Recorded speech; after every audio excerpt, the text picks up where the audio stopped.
یعنی آپ اتنی لگن سے بول رہی ہیں کہ یعنی شاید آپ کو عوام کا کتنا بڑا درد ہے. تو اتنا بڑا درد ہے تو آپ کہہ رہی ہیں نا کہ آپ چھوڑ دیتے ہیں اور ان کی ہیلتھ کیئر کے ایشوز ہوتے ہیں. تو بنیادی ہیلتھ کیئر جو ہے وہ تو آپ گورنمنٹ میں ہیں, آپ منسٹر ہیں, آپ حکومت میں ہیں, آپ نے مہیا کرنے, اور صرف ان خواتین کو مہیا آپ نے ہیلتھ کیئر کے نہیں کرنا کہ جن کی شادی ہو جاتی ہے. ہر بچے کو, ہر بوڑھے کو, ہر جوان کو, ہر شخص کو, ہر شہری کو جو ہیلتھ کی صورت حال ہے, آپ DHQs کا وزٹ کریں. کچھ دن قبل آئی تھنک پنجاب کا ہی کوئی علاقہ تھا جس کے ہاسپٹل میں کئی سالوں سے جو ہے وہ بیسمنٹ میں پانی کھڑا تھا, اور جس طریقے سے یہاں پر لیٹسٹ ایک رپورٹ آئی ہے جس میں جو ہے یہ ایڈز سپریڈ ہو رہا ہے, پھیل رہا ہے, اس کی بنیادی وجوہات میں سے یہ ہے کہ سرنجوں کا جو ہے وہ ایک ہی مریض کی سرنجیں دوسرے مریض کو لگائی جاتی ہیں. آپ کے پیرا فورس کے جوان ہیں اور یہ بیچارہ نوجوان جو کہ ریڑھی کے اوپر نہیں زمین کے اوپر بیچ رہا ہے. آپ دیکھیں کس طریقے سے انہوں نے اس کے جو آلو پیاز ہیں اس کے اوپر یہ پاؤں رکھا ہوا ہے کہ کیا آپ جب یہ وہ اس ادارے کی صورتحال ہے جو آپ نے حال ہی میں بنایا ہے, نیا ادارہ آپ نے شروع کیا ہے پیرا فورس. کبھی کبھار مجھے بہت حیرت ہوتی ہے جب حکومتی وزراء قانون کی بات کرتے ہیں, کیونکہ ان کو قانون صرف وہاں پہ یاد آتا ہے جہاں ان کا اپنا مفاد ہوتا ہے یا کوئی براڈر کہیں نہ کہیں ان کا اپنا ہی فائدہ ہوتا ہے.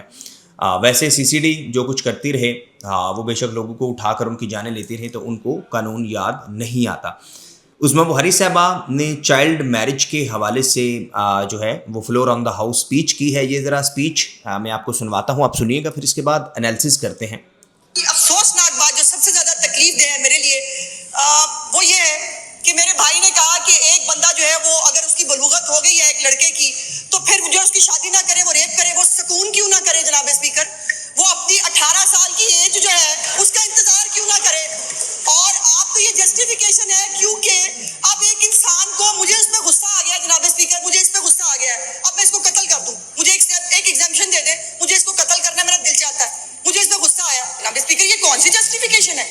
ہمارے ملک کے قانون کے مطابق کوئی بھی کانٹریکٹ میں آپ داخل نہیں ہو سکتے جب تک آپ کے پاس ID کارڈ نہ ہو, جب تک آپ کی عمر 18 سال نہ ہو. جناب اسپیکر یہ زندگی کا اتنا بڑا کانٹریکٹ ہے جس میں ایک بچی کی پوری زندگی اس کی صحت سلامتی کے ساتھ ایک خاندان کے ساتھ جڑنے جا رہی ہے, اور وہاں پر ہمیں یہ کہا جائے کہ وہاں پر ایج نہیں ہونی چاہیے, وہاں جس مرضی بھیڑ بکری کی طرح اس بچی کو بیاہ دیا جائے, اور اس کے بعد اس کے ہیلتھ ایشوز کیا ہوتے ہیں, کتنی بچیاں مرتی ہیں اپنی اس جو ہے وہ شادی کے بعد جب وہ میٹرنٹی کے اندر جاتی ہیں. اس کے اوپر کسی نے نہیں دیکھنا ہے, اس کے اوپر کسی نے بات نہیں کرنی. اور کیوں باقی اسلام کی ساری شکیں میرے سارے بھائیوں کو یاد ہیں, کیا باقی اسلام کے سارے قوانین پہ عمل درآمد ہوتا ہے؟ اسلام یہ بھی کہتا ہے کہ بیوی کو اس کا حق دو, اسلام یہ بھی کہتا ہے بچیوں کے ساتھ ان کے حقوق پورے کرو, اسلام یہ بھی کہتا ہے بچیوں کو تعلیم و تربیت دو. اور جناب اسپیکر یہاں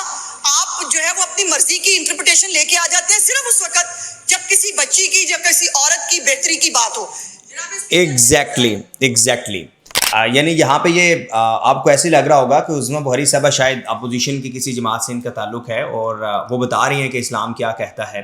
خیر یہ بات کر رہے ہیں چائلڈ میرج کے اوپر, اس پر تو وہ ہم آگے چل کر بات کرتے ہیں. لیکن ایز اے جرنلسٹ میں کیا دیکھ رہا ہوں, میں یہ دیکھ رہا ہوں یا میں اس ویڈیو سے یہ محسوس کر رہا ہوں کہ آپ کو یعنی اس بل کو لے کر, چونکہ آپ اس بل کی فیور میں ہیں, اس بل کے اوپر ایک طرف مذہبی طبقہ ہے, ایک طرف آپ ہیں. مذہبی طبقے کا اپنا پوائنٹ آف ویو ہے, وہ کہتے ہیں کہ جی شریعت یہ کہتی ہے, اس کو کوئی مذہبی رہنما جو ہے وہ زیادہ بہتر ایکسپلین کر سکتا ہے, میں اس کو زیادہ ایکسپلین نہیں کر سکتا. لیکن ایک موٹا سی ہے کہ وہ کہتے ہیں کہ بچہ جو ہے وہ جیسے ہی وہ بالغ ہو جاتا ہے تو وہ شادی کے لیے قابل ہو جاتا ہے. یہ اکارڈنگ ٹو جو ہے وہ مذہبی پرسپیکٹیو ہے, بٹ قانونی طور پر 18 سال ہے.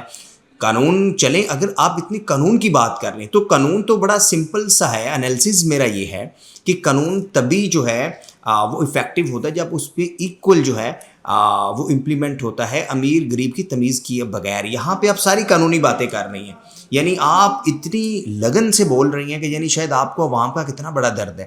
تو اتنا بڑا درد ہے تو آپ کہہ رہی ہیں نا کہ آپ چھوڑ دیتے ہیں اور ان کی ہیلتھ کیئر کے ایشوز ہوتے ہیں. تو بنیادی ہیلتھ کیئر جو ہے وہ تو آپ گورنمنٹ میں ہیں, آپ منسٹر ہیں, آپ حکومت میں ہیں, آپ نے مہیا کرنے, اور صرف ان خواتین کو مہیا آپ نے ہیلتھ کیئر کے نہیں کرنا کہ جن کی شادی ہو جاتی ہے. ہر بچے کو, ہر بوڑھے کو, ہر جوان کو, ہر شخص کو, ہر شہری کو. مسلم کو نان مسلم کو سب کو آپ نے یہ بنیادی سہولت فراہم کرنی ہے ہیلتھ کی. جو ہیلتھ کی صورت حال ہے, آپ ڈی ایچ کیوز کا وزٹ کریں. کچھ دن قبل آئی تھنک پنجاب کا ہی کوئی علاقہ تھا جس کے ہاسپٹل میں کئی سالوں سے جو ہے وہ بیسمنٹ میں پانی کھڑا تھا, اور جس طریقے سے یہاں پر لیٹسٹ ایک رپورٹ آئی ہے جس میں جو ہے یہ ایڈز سپریڈ ہو رہا ہے, پھیل رہا ہے, اس کی بنیادی وجوہات میں سے یہ ہے کہ سرنجوں کا جو ہے وہ ایک ہی مریض کی سرنجیں دوسرے مریض کو لگائی جاتی ہیں. یعنی آپ کے ہاں جو وہ آپ اپنی ذمہ داری لینے کو تیار نہیں ہے کہ جو میکانزم پراپر ہوتا ہے ہیلتھ کیئر کے لیے وہ نہیں ہے, اس کو آپ نے بہتر نہیں کرنا. لیکن آپ نے چونکہ یہ ایک ایسا ایشو ہے جس میں شاید آپ کو باہر سے یا بیرونی کوئی سپورٹ مل سکتی ہے, تو آپ نے کہا ہاں جی ہم چائلڈ میرج بالکل نہیں ہونے دیں گے. میرے خیال سے اس طرح نان ایشوز کو ایک ایشو بنایا جاتا ہے. ہمارے ہاں میرج چونکہ اوورآل ہمارے ہاں ایک ارینج میرج کا سسٹم ہے, ایک نظام ہے, ایک مشرقی روایات ہیں, ہماری اسلامک روایات ہیں, لوگ اپنے طریقے سے چل رہے ہوتے ہیں, اور یہ صدیوں سے معاشرہ اسی طرح چلتا ہوا آ رہا ہے. یہ نان ایشو ہے, میں یہ سمجھتا ہوں کہ یہ نان ایشو ہے جس کو ایشو بنایا جا رہا ہے. ایشو یہ ہے کہ بچوں کو روزگار نہیں مل رہا, پڑھے لکھے بچوں کو. ایشو یہ ہے کہ یہاں پر چائلڈ لیبر ہے, وہ بچے جو سکولز میں ہونے چاہیے. میں ریپیٹ کئی دفعہ کر چکا ہوں, اقوام متحدہ کی رپورٹس کے مطابق کہ پاکستان کے کروڑوں بچے جن کو سکول میں ہونا چاہیے وہ کام کرنے پر مجبور ہیں, وہ آؤٹ آف سکولز ہیں بیکاز آف پاورٹی, غربت. آپ نے غربت کو کم کرنا ہے. صورتحال تو یہ ہے کہ آپ کے اپنے شش کے وہیں ہیں, آپ کے اپنے اے سی ڈی سیز بیوروکریٹ سے لے کر چیف سیکرٹری سے لے کر آپ کے سی ایم تک کے پروٹوکول وہیں کے وہیں ہیں, اور عوام 400+ فیول ڈلوانے پر مجبور ہے, اور عوام کے پاس اپنے بائک میں فیول ڈلوانے کے لیے بھی پیسے نہیں ہیں. This is genuine issue. آپ اتنی باتیں, آپ اتنی لاجیکل, آپ یہی لاجیکل باتیں کریں نا کہ آپ نے سولر کے اوپر ٹیکس لگا دیا. کیوں آپ نے لگایا؟ اللہ نے تو دھوپ سب کے لیے ایکول پیدا کی ہے, امیر غریب کے لیے سب کے لیے سورج برابر ہے, لیکن آپ نے ٹیکس لگا دی ہے. یعنی غریب اب سولر بھی نہیں لگوا سکتا, اس کے گھر لوڈ شیڈنگ ہوگی, آپ کا کام ہے بجلی پہنچانا, آپ نے بھی نہیں پہنچا رہے, اور وہ سولر لگا کر بھی نہیں لے سکتا, اس نے اندھیرے میں پتھر کے زمانے میں زندگی بسر کرنی ہے. یہ آپ کی پالیسیز ہیں. اینڈ اور دوسری سائڈ پہ آپ نان ایشوز کو ایشو بنائے جا رہی ہیں. This is not issue, this is not issue. کیا ہوگا کہ آپ فار ایگزامپل اتنی بات کر رہی ہیں, ارینج میرج جہاں ہوتی ہے وہاں کسی کے پاس لو کا آپشن نہیں ہوتا, جنہوں نے لو کرنی ہوتی ہے انہوں نے اپنی کر لینی ہوتی ہے. لیکن آپ کی پالیسی سے جب آپ نے 400+ فیول کر دیا ہے تو یہ امیر ہو غریب ہو, لڑکا ہو لڑکی ہو, چھوٹی ہو شادی شدہ ہو یا سنگل ہو بیچلر ہو, سب نے فیول تو ڈلوانا ہے. اگر کوئی بیمار ہوتا ہے تو کیا وہ اس وقت بھی, آپ آڈینس میں سے آپ بتائیے گا کہ کیا کوئی فیصلہ کرے گا کہ اگر کوئی بیمار ہوا ہے اور وہ سرکاری اسپتال کو چوز کرے گا؟ نو. کوئی بھی ایشو ہو جاتا ہے تو آپ کو پرائیویٹ ہاسپٹلس کی طرف جانا پڑتا ہے. اٹس مینس کہ ہیلتھ سائڈ پہ آپ کی پنجاب گورنمنٹ کا یہ فیلئر ہے. دوسری طرف آپ نے یہ آئینی طور پر بنیادی ذمہ داری آپ کی ہے, حکومت کی ہے, فری ایجوکیشن کی. ایجوکیشن نہیں ہے, روزگار نہیں ہے, پاورٹی ہے, اور ایجوکیشن کے لیے کیا آپ کسی سرکاری کا رخ کریں گے؟ یہ سب کے بچے جو جتنے بھی آپ کے منسٹر ہیں یا افسران ہیں, ان کے بچے کہاں پڑھتے ہیں؟ اب میں نام نہیں لوں گا, اور میں نام لے کے ہم ان کو اور زیادہ بھی نہیں بڑھانا چاہتا. جو بڑے بڑے سکولز یا ایجوکیشن انسٹیٹیوٹس ہیں یا جو کام کر رہے ہیں, جو ایجوکیشن کو بیچ رہے ہیں, کیا غریب یا عام شہری پاکستانی وہاں پر جا سکتا ہے؟ سو دا پوائنٹ از دیٹ کہ آپ ایک نان ایشوز کو ایشو بنا کر floor on the house discuss کر رہے ہیں.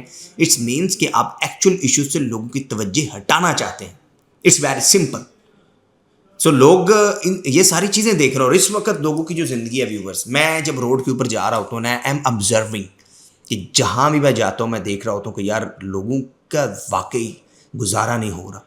لوگوں کے پاس کھانے کو نہیں ہے, پینے کو نہیں ہے. سفید پوش لوگ ہیں بیچارے, اگر آپ اپنی آنکھوں سے, کھلی آنکھوں سے, جس طرح ہم اپنی صحافتی آنکھوں سے دیکھتے ہیں تو ہمیں اندازہ ہوتا ہے کہ یار لوگ کس طرح قسم پرسی کی زندگی بسر کر رہے ہیں. Very difficult. اور آپ نے مشکل کر دی ہے لائف, تنگ کر دی ہے. وجہ یہ ہے کہ ایک طرف جو ہے وہ آپ مارکیٹس بند کر دیتے ہیں, چلیں ٹھیک ہے, لیکن اوپر سے جو ہے وہ فیول بھی مہنگا ہے. اور یہ جو دیہڑی دار مزدور ہیں, آج جب کہ لیبر ڈے ہے تو لیبر ڈے کے اوپر ماسوائے لیبر کے سبھی لیبر ڈے منا رہے ہیں. سو عظمیٰ صاحبہ کو اگر اتنا ہی عوام کا درد ہے تو آپ نکلیں اور آپ عوام کو یہ جو ایک ہی طریقہ ہے کسی بھی معاشرے کے بڑھنے کا, اور اس میں یہ ہے کہ آپ روزگار کو جو ہے وہ جتنا پھیلا سکتے ہیں پھیلائیں. یہاں پر تو صورتحال یہ ہے کہ وہ پیرا فورس کا ایک جوان تھا, اس نے جناب ایک, اب میں یہ ویڈیوز نکالتا ہوں, یہ آپ کو دکھاتا بھی ہوں کہ آئی تھنک وہ ٹوبا ٹیک سنگھ کا علاقہ تھا, تو وہاں پر وہ ایک زمین کے اوپر ایک سبزی فروش ہے اور وہ سبزی بیچ رہے ہیں, اور اس سبزی فروش, ہاں یہ آگے سامنے ویڈیو, اس سبزی فروش کی جو زمین کے اوپر وہ بیچ رہا تھا, یہ ذرا دیکھیے گا پکچر. آپ کے پیرا فورس کے جوان ہیں اور یہ بیچارہ نوجوان جو کہ ریڑی کے اوپر نہیں زمین کے اوپر بیچ رہا ہے. آپ دیکھیں کس طریقے سے انہوں نے اس کے جو آلو پیاز ہیں اس کے اوپر یہ پاؤں رکھا ہوا ہے. اب میں ایڈیٹر کو کہوں گا اس کو ذرا صحیح طرح راؤنڈ کر کے اس کی شکل بھی اگر آپ دکھا سکیں تو وہ بھی دکھائیے گا کہ کیا آپ جب یہ وہ اس ادارے کی صورتحال ہے جو آپ نے حال ہی میں بنایا ہے, نیا ادارہ آپ نے شروع کیا ہے پیرا فورس, اور کیا یہ فرونیت, یہ نوجوانوں کی فرونیت, یہ آپ نے میرٹ رکھا ہوا ہے کہ جب بھرتی کرتے ہوئے آپ انہیں دیکھتے ہیں کہ کس میں کتنا میرٹ ہے, کون کتنا جا کر دبا سکتا ہے عام عوام کو. یہ میں تھوڑا سا تفصیل بھی شیئر کر دیتا ہوں اس پوسٹ کے مطابق, تاکہ آپ یہ جو پیرا کا جوان ہے اس کو ایکشن کیا لینا ہوتا ہے, بیچارے عام غریب اس ایک کے اوپر تو آپ قربانی کا بکرا بنا دیتے ہیں. ایک تو مائنڈ سیٹ ہے نا, سوچ, کلونیل مائنڈ سیٹ ہے یہ جو ہمارے ایسی ڈیسیز کا ایک مائنڈ سیٹ ہے نا, جن کے ذہن میں ہمار بڑا ہوتا ہے کہ جو ایک فارچونر سے اتر کر 10 گارڈز کے ساتھ سرکاری پیسے کے اوپر عیاشی کے ساتھ ایک ریڈی والے سے پوچھ رہے ہوتے ہیں کہ تم پیاز مہنگا کیوں بیچ رہے ہو, صرف وہ جیسے کہتے ہیں کہ گونگلو سے مٹی اتارنے والی بات ہے. تو یہ ٹوبا ٹیک سنگھ کا علاقہ ہے, ڈپٹی کمشنر ٹوبا ٹیک سنگھ صاحب, تو یہ جی ٹوبا ٹیک سنگھ کا علاقہ ہے. تو یہ آپ کو دوسرا میں نے پرسپیکٹیو دکھایا ہے کہ ایک طرف آپ نان ایشوز بنا رہی ہیں چائلڈ میرج کو لے کر, اور دوسری طرف آپ یہ وہ کام ہیں جو آپ نے کرنے ہیں. پھر محترمہ صاحبہ یہ کہہ رہی تھی کہ انہوں نے کہا کہ اگر کسی نے اپوز کرنا ہے تو وہ سامنے آ کر جو ہے وہ اپوز کرے اور بتائیں. یہ انڈرٹیکنگ دے کہ اس کی بچی کی شادی 9 سال سے 6 سال سے 7 سال سے 11 سال سے عمر میں ان کی اپنی بچیوں کی شادیاں ہوں گی, پھر میں مان لوں گی اس بات کو. تو یہ کہہ رہی کہ اگر کسی نے اپوز کرنا ہے تو یہاں انڈرٹیکن دے. تو سوال صرف یہاں تک محدود نہیں ہے نا, آپ بتائیں کہ بھائی اگر کسی ہمارے بندے نے بھی, کسی امیر نے بھی اس طرح قانون کی دھجکیاں اڑائی تو سی سی ڈی اسی طرح ان کے ساتھ ٹریٹ کر دی جس طرح عام لوگوں کے ساتھ ٹریٹ کیا جاتا ہے. ہم تو خیر ڈے 1 سے یہ بات کر رہے ہیں کہ ایکسٹرا جوڈیشل کلنگ کی کہیں اجازت نہیں ہونی چاہیے, لیکن انفارچونیٹلی یہاں پر امیر کے لیے اور قانون ہے, غریب کے لیے اور قانون ہے, جو کہ انفارچونیٹ ہے. سو ایک وہ ادارہ, ایک طرف آپ چائلڈ میرج پر بات کر رہی ہیں, بالکل ٹھیک ہے آپ بات کریں, جسٹیفیکیشن ہونی چاہیے, لیکن دوسری طرف ایشوز جو ہیں یہ نہیں ہیں. ایشوز یہ ہیں کہ جو جیسے آپ کے پیرا کے یہ جوان کر رہے ہیں, ان کی تربیت کے لیے آپ نے کیا کرائٹیریا رکھا. ویسے تو آپ گورننس کے اوپر بہت زیادہ جو ہے وہ بات کر رہی ہوتی ہیں. سو آپ کا اس کے اوپر کیا فیڈ بیک ہے, آپ کیا سمجھتے ہیں, اپنے فیڈ بیک سے کہا کیجیے گا. نیکسٹ ویلاگ میں ملاقات ہوتی ہے ایک نئے ایشو کے ساتھ. Thank you.